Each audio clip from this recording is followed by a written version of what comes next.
am na fa baccalauréat en économie. Maintenant vous allez me dire waaw jàpp nañ la wax nga fi léegi am na bac en économie te yaa waxoon école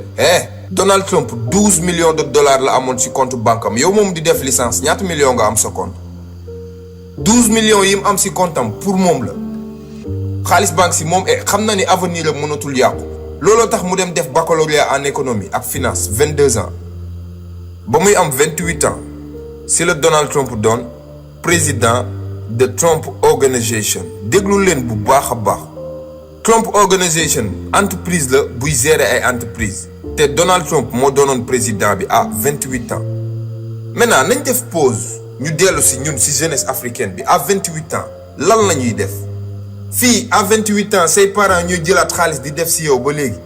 à 28 ans ngay ñaan weccet say parents wër fu ne di saaga gouvernement bi 28 ans nga toog di accuser gouvernement bi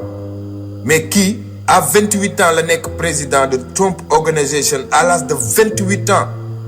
et aussi hôtelu 1400 chambres la doon diriger à 28 ans dem leen Google ngeen tapé Trump Organization di ngeen gis ni ce n'est pas du n'importe quoi léegi nañ ñëw Afrique man ak yow à l'âge de 28 ans lan la ñuy def généralement day fekk duñ def dara day fekk ñu toog di xalaat si lan la ñu war a def comme si que ni ñun adduna bi ñun ñoo ko créé comme si que ni daa am banque buy créer temps wala ñun dañoo am ay machine suñu kër yi ñuy defaree